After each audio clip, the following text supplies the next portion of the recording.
Parce que ça n'a pas été toujours simple, hein, mon petit parcours. Il existe des phrases qui passent presque inaperçues et d'autres qui, en quelques secondes, changent complètement la manière dont un pays regarde une personne qu'il croyait connaître depuis toujours. Ce jour-là, sur un plateau de télévision calme et lumineux, Sophie Davant est assise face aux caméras avec ce sourire familier que les Français connaissent depuis plus de 30 ans. Sa voix est posée, son regard tranquille. Rien, absolument rien, ne laisse présager que ce moment va marquer les esprits.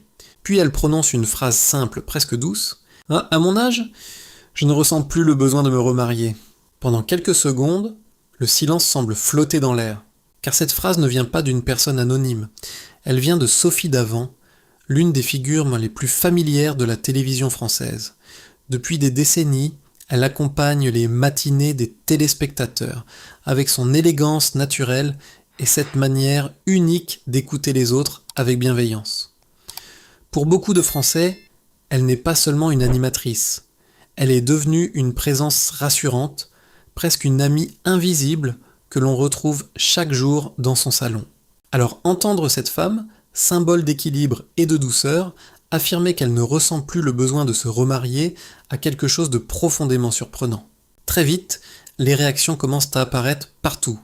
Les commentaires se multiplient, les discussions s'enflamment, et une question revient sans cesse dans l'esprit du public. Qu'est-ce qui a bien pu se passer dans la vie de Sophie Davant pour qu'elle en arrive à une telle conclusion ? Car derrière cette phrase se cache une histoire que beaucoup ignorent. Une histoire faite d'amour sincère, d'espoir partagé, mais aussi de blessures silencieuses et de moments de doute que l'on ne montre jamais devant les caméras.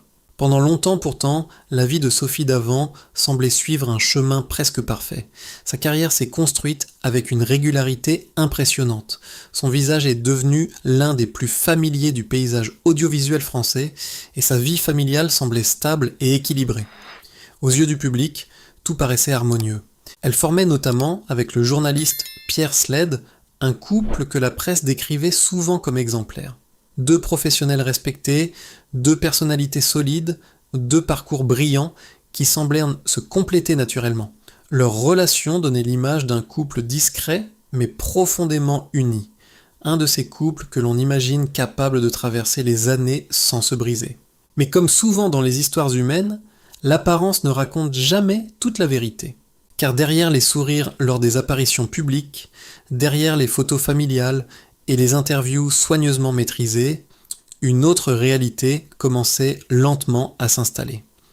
Une réalité beaucoup plus silencieuse, presque invisible, mais qui allait progressivement transformer leur relation. Ce n'était pas un scandale, ce n'était pas une dispute spectaculaire, c'était quelque chose de beaucoup plus discret et souvent beaucoup plus difficile à réparer. La distance. Une distance qui ne s'installe pas en un jour. Elle apparaît lentement, presque imperceptiblement, au fil des années. Les journées deviennent plus chargées, les conversations plus courtes, les silences un peu plus longs. Et un jour, sans que personne ne s'en rende vraiment compte, deux personnes qui semblaient marcher dans la même direction réalisent qu'elles se sont peu à peu éloignées. C'est exactement ce qui va arriver dans la vie de Sophie Davant. Car ce mariage que beaucoup pensaient solide va commencer à se fissurer doucement, loin des regards du public. Et lorsque la rupture finira par arriver, elle ne sera pas seulement la fin d'une relation. Elle marquera le début d'une période beaucoup plus profonde dans la vie de Sophie Davant. Une période de solitude, de remise en question et de reconstruction intérieure. Mais à ce moment-là, personne ne peut encore imaginer que cette période sombre va un jour conduire Sophie vers une rencontre inattendue, une rencontre qui changera à nouveau le cours de son histoire. Pour comprendre pourquoi les paroles de Sophie Davant ont autant surpris le public, il faut revenir plusieurs années en arrière, à une époque où sa vie semblait parfaitement équilibrée. Pendant longtemps, Sophie Davant formait avec le journaliste Pierre Sled un couple très respecté dans le paysage médiatique français. Tous les deux travaillaient dans le monde de la télévision, partageaient les mêmes exigences professionnelles et donnaient l'image d'une relation solide et harmonieuse. Aux yeux du public, tout semblait fonctionner. Ils avaient construit une famille, élevé leurs enfants et poursuivi chacun une carrière brillante. Lorsqu'ils apparaissaient ensemble, ils donnaient l'impression d'un couple discret mais profondément uni. L'un de ces couples que l'on imagine capable de traverser les années sans difficulté.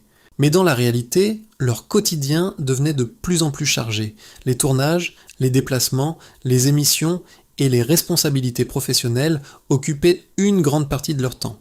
Peu à peu, sans qu'ils ne s'en rendent vraiment compte, la distance s'est installée dans leur relation. Au début, ce n'était rien de spectaculaire. Simplement des journées trop remplies, des conversations plus courtes, des soirées où chacun était absorbé par ses propres préoccupations. Comme dans beaucoup de couples, ces petits décalages semblaient anodins.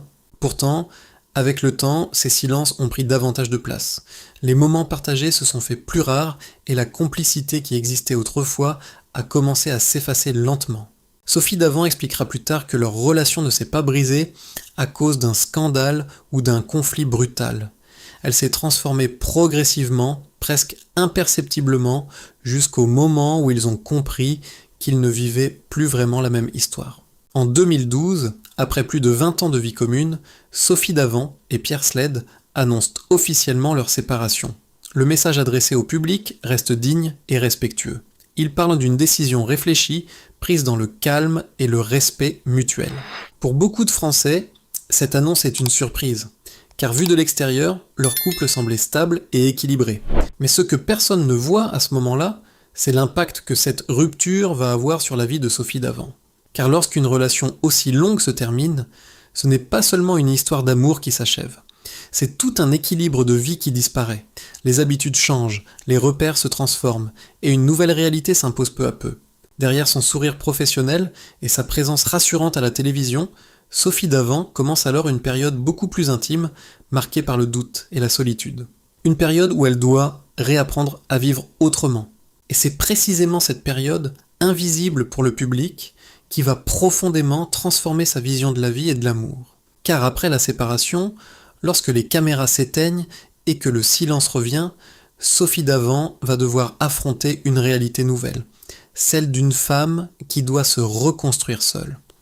Après l'annonce de la séparation, Sophie Davant reprend très vite le cours de sa vie professionnelle. À l'écran, rien ne semble avoir changé. Chaque matin, elle apparaît avec la même élégance, la même voix rassurante, le même sourire chaleureux que les téléspectateurs connaissent depuis des années.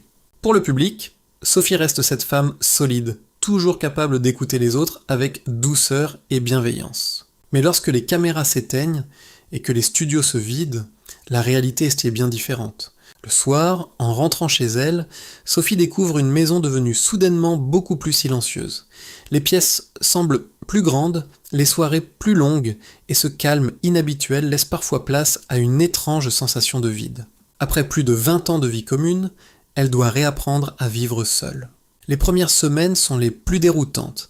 Les habitudes ont disparu, les repères ont changé, et il faut reconstruire un quotidien entièrement nouveau.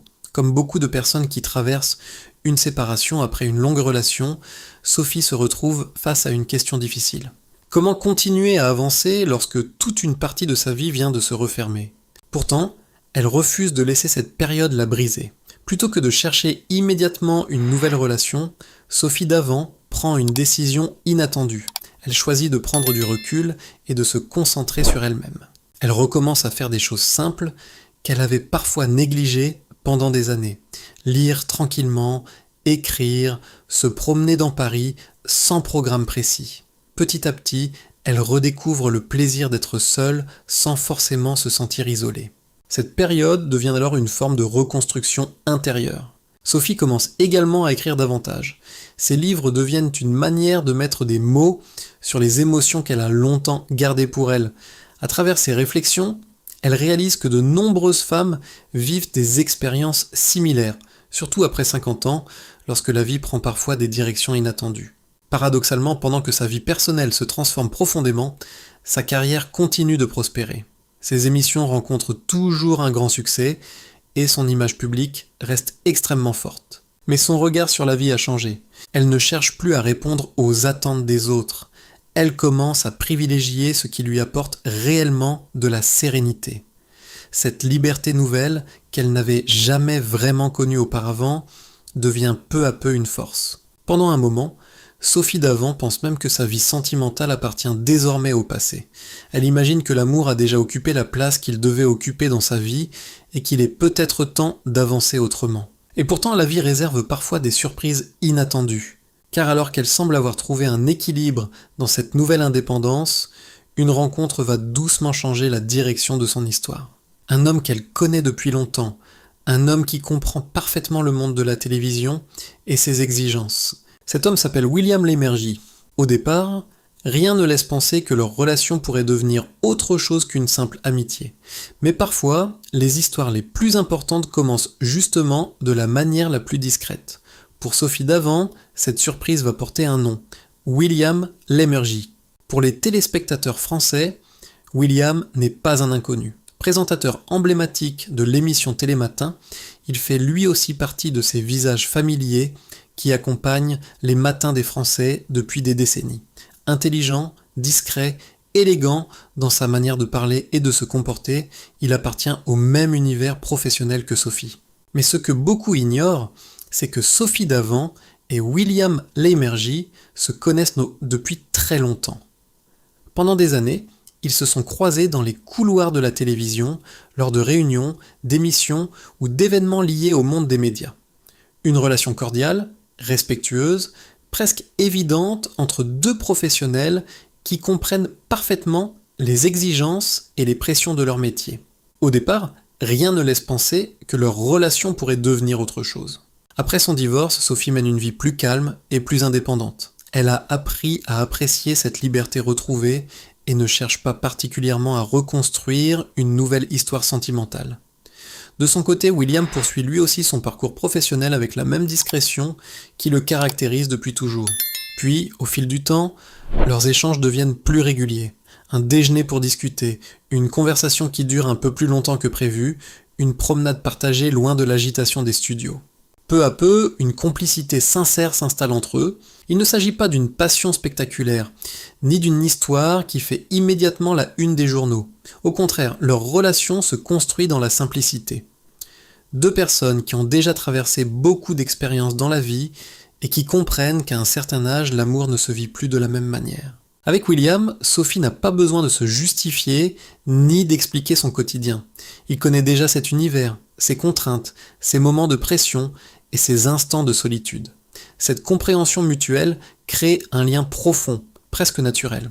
Pendant longtemps, leur relation reste extrêmement discrète. Ils préfèrent protéger cette histoire plutôt que de l'exposer immédiatement au regard du public.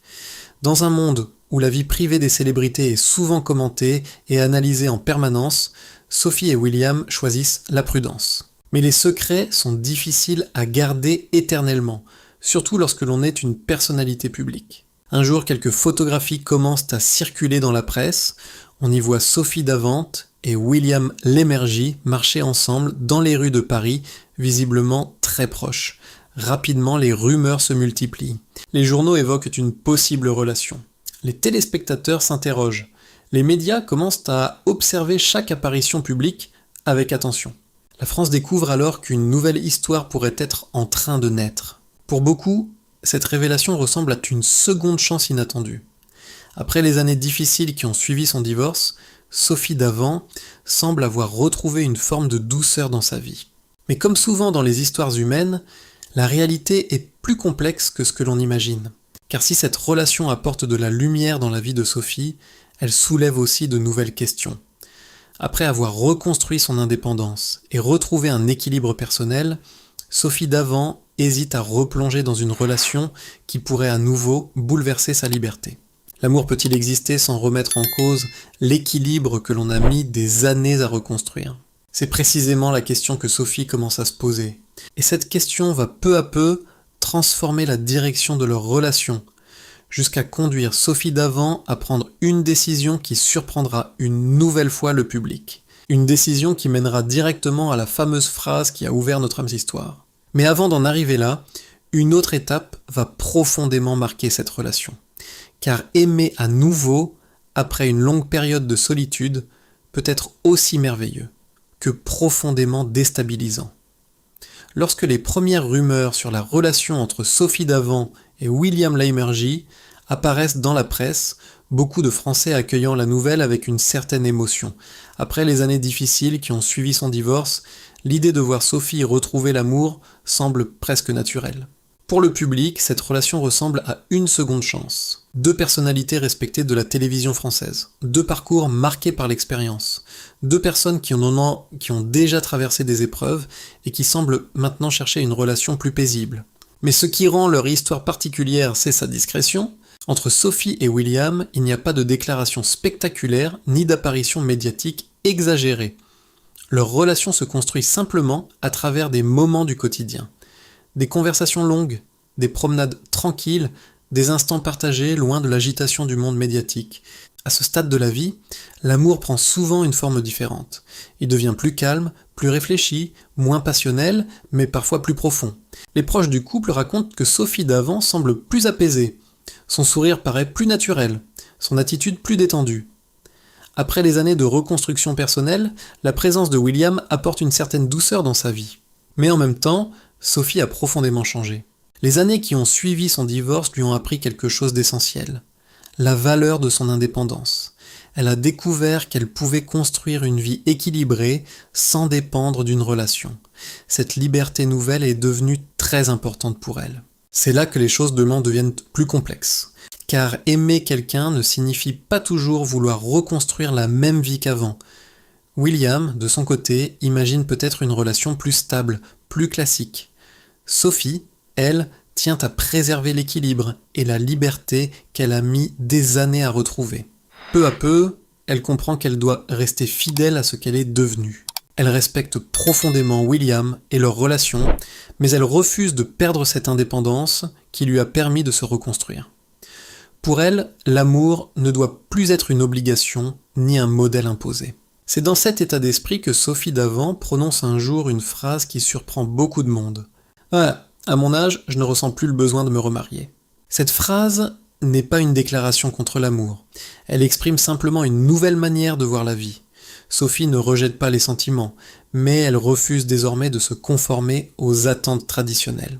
Son parcours soulève alors une question que beaucoup de personnes, surtout après 50 ans, commencent à se poser. Peut-on aimer quelqu'un sincèrement, sans forcément vouloir reconstruire une nouvelle vie de couple comme auparavant ? Aujourd'hui, lorsqu'on observe Sophie d'avant, on a l'impression de voir une femme différente. Non pas une personne transformée par un événement spectaculaire, mais une femme qui semble avoir trouvé une forme d'équilibre intérieur qu'elle n'avait peut-être jamais connue auparavant. Après toutes ces années marquées par une carrière intense, une vie familiale exposée et une séparation difficile, Sophie d'avant paraît désormais plus sereine. Elle continue d'être présente à la télévision, de rencontrer son public, d'écrire et de partager ses réflexions sur la vie. Mais quelque chose dans son regard a changé. Elle ne semble plus chercher à correspondre à une image parfaite. Avec le temps, elle a compris que le bonheur ne ressemble pas toujours à ce que la société nous a appris à imaginer. Pendant longtemps, beaucoup pensent que la réussite passe forcément par certaines étapes, construire une carrière, fonder une famille, rester en couple toute sa vie. Pourtant, la réalité de la vie est souvent plus complexe. L'histoire de Sophie d'avant montre justement qu'une existence peut prendre des chemins inattendus. Après son divorce, elle aurait pu se précipiter dans une nouvelle relation pour combler le vide. Beaucoup de personnes l'auraient compris. Mais elle a choisi un autre chemin, celui de la reconstruction personnelle.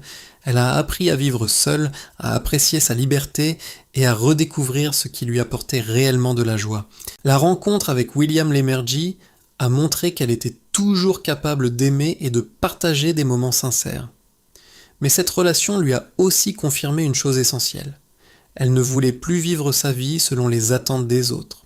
Aujourd'hui, Sophie d'avant parle souvent de liberté. Non pas une liberté spectaculaire ou rebelle, mais une liberté intérieure beaucoup plus profonde. Celle qui consiste à accepter son propre rythme, ses choix et ses priorités. Pour beaucoup de femmes et d'hommes qui ont traversé des expériences similaires, son parcours devient une source d'inspiration, car il rappelle qu'il n'est jamais trop tard pour redéfinir ce que signifie être heureux. Parfois, le bonheur ne consiste pas à recommencer une nouvelle histoire. Parfois, il consiste simplement à se retrouver soi-même. Et c'est peut-être là que réside la véritable force de l'histoire de Sophie d'avant. Elle ne parle pas seulement d'une célébrité de la télévision française. Elle parle d'une femme qui a traversé l'amour, la perte, la solitude et la reconstruction, avant de trouver une forme de paix intérieure. Alors, une dernière question se pose. Dans une société où l'on nous apprend souvent que l'amour doit suivre un certain modèle, faut-il absolument être en couple pour être heureux ? Ou bien le véritable courage consiste-t-il parfois à choisir sa propre voie, même si elle ne ressemble pas à celle des autres ? Si cette histoire vous a touché, dites-le nous dans les commentaires. Pensez-vous que l'on peut être pleinement heureux sans mariage, ou au contraire que l'amour reste essentiel à tout âge ? N'hésitez pas à aimer la vidéo, à la partager avec quelqu'un qui pourrait se reconnaître dans ce parcours. Et bien sûr, à vous abonner à la chaîne pour découvrir d'autres histoires inspirantes sur ces personnalités qui nous rappellent que derrière chaque visage connu se cache une véritable histoire humaine. Merci de nous avoir accompagnés jusqu'à la fin de cette histoire.